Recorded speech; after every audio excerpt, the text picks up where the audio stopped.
ભારત દેશમાં વિવિધ ધર્મોનો સમાવેશ છે અને આ બધા ધર્મોના સંતો અને મહાત્માઓની સાધના પદ્ધતિઓ, ધાર્મિક વિધિઓ અને ભક્તિ પોતપોતાની માન્યતાઓ અને ધાર્મિક કાયદાઓ અનુસાર પરિપક્વ થઈ છે. આ વ્યવસ્થાઓમાં ચાતુર્માસની પરંપરાનું ખૂબ જ મહત્ત્વ છે. વૈદિક પરંપરાના અંતર્ગત સંતોમાં પણ ચાતુર્માસની પરંપરાનું પાલન કરવામાં આવે છે, પરંતુ જૈન ધર્મમાં તેનું મહત્ત્વનું સ્થાન છે. 2024નો ચાતુર્માસ દેવકીનંદન સંઘ માટે ખૂબ જ વિશેષ છે, કારણ કે શ્રી પુરુષાદાનીય પાર્શ્વનાથ જૈન સંઘ દેવકીનંદન મધ્યે ચાતુર્માસ પ્રવેશ નવનિર્મિત ઉપાશ્રયમાં થશે. 2024ના ચાતુર્માસ દરમિયાન સકલ સંઘને લાભ પ્રદાન થયો છે.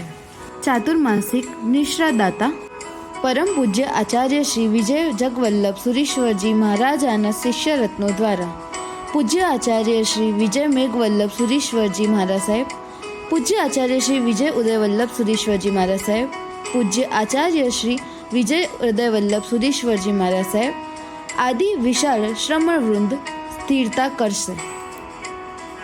આવા જ્ઞાની ગુરુ ભગવંતોનું સાનિધ્ય સકળ સંઘને પ્રાપ્ત થવાનું છે. જો તમને અમારી આ વિડીયો પસંદ આવે તો એક લાઈક અવશ્ય આપજો અને અમારી ચેનલ સબસ્ક્રાઈબ બી કરજો. હવે આગળ વધતા શ્રમણી વૃંદ, શ્રમણી ગણનાયક પૂજ્ય આચાર્ય શ્રી વિજય અભય શેખર સુરીશ્વરજી મહારાજ સાહેબના આજ્ઞાવૃત્તિ પૂજ્ય સાધ્વી શ્રી પુણ્યનિધિ શ્રીજી મહારાજ સાહેબના શિષ્યા પૂજ્ય સાધ્વી પ્રણિધાનનિધિ શ્રીજી મહારાજ સાહેબ આદિ થાણા 6 સ્થિરતા કરશે. હવે આપ સૌના મનમાં એક પ્રશ્ન અવશ્ય થશે કે આ ચાતુર્માસ શું છે? તો ચાલો જાણીએ. જૈન ધર્મના દૃષ્ટિકોણથી ચાતુર્માસનું મહત્વતા. ચાતુર્માસ એટલે સંતો અને ઋષિઓનું 4 મહિના સુધી એક જ સ્થાને રહેવું. વરસાદની ઋતુમાં ચાતુર્માસની શરૂઆત થાય છે. વરસાદને કારણે તમામ રસ્તાઓ બંધ થઈ જાય છે અને જીવોની સંખ્યામાં પણ વધારો થાય છે. આથી જીવોની રક્ષા અને સંયમ આચરવા માટે સંતો મુનિઓને 4 મહિના સુધી એક જ જગ્યાએ રોકાવાની શાસ્ત્રીય પરંપરા છે. માત્ર અપવાદ તરીકે જ સાધુઓ ચાતુર્માસ દરમિયાન અન્યત્ર જઈ શકે છે. શાસ્ત્રોમાં ઉલ્લેખ છે કે સંઘમાં કોઈ સંકટના સંજોગોમાં અથવા સ્થાયી થયેલા અથવા વૃદ્ધ સાધુની સેવા કરવા માટે સાધુ ચાતુર્માસ દરમિયાન બીજા સ્થાને જઈ શકે છે. અન્યથા ચાતુર્માસ દરમિયાન તેમને એક જ સ્થાને રહેવાનો શાસ્ત્રોક્ત આદેશ છે. જૈન ધર્મમાં ચાતુર્માસની પરંપરા ખૂબ જ પ્રાચીન છે. શ્રમણ ભગવાન મહાવીરે પોતે પોતાના જીવનમાં વિવિધ ક્ષેત્રોમાં ચાતુર્માસ કર્યા.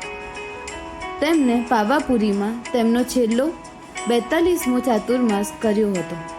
અહીંયા તેમને તેમના છેલ્લા ઉપદેશ આપ્યા હતા. શાશ્વતા મહાપર્વ પર્યુષણ અને આસો મહિનાની હોળી પણ ચાતુર્માસ દરમિયાન આવે છે. આ દૃષ્ટિકોણથી તેનું મહત્ત્વ વધુ વધી જાય છે. જૈનોના આ શાશ્વતા પર્વો છે. એક તરફ આ તપસ્યા અને ત્યાગનો તહેવાર છે, તો બીજી તરફ પરસ્પર વૈમનસ્ય દૂર કરવાનો એક શક્તિશાળી માધ્યમ પણ છે. આ ચાતુર્માસના અંતરાલમાં સકળ સંઘને ગુરુ ભગવંતોનું સાનિધ્ય તો પ્રાપ્ત થાય છે જ, સાથે સાથે તેમના જ્ઞાનથી ઓતપ્રોત થવાનો અવસર પણ મળે છે. આ છે ચાતુર્માસ પ્રવેશની વિશેષતાઓ. સર્વ ગુણીજનોને નમ્ર વિનંતી. તારીખ નોંધી રાખજો, 7 જુલાઈ 2024 સવારે 7:20 સામૈયામાં પધારવા નમ્ર વિનંતી. સ્થળ ઈશ્વર ભુવન હોલ, નવરંગપુરા, અમદાવાદ. આ સાથે અમારી આ વિડીયોનો અહીંયા અંત થાય છે. અમારી ચેનલને હજુ સુધી સબસ્ક્રાઈબ ન કરી હોય તો તે અવશ્ય કરજો.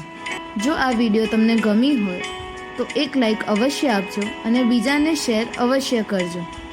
હવે મળીએ નેક્સ્ટ વિડીયોમાં.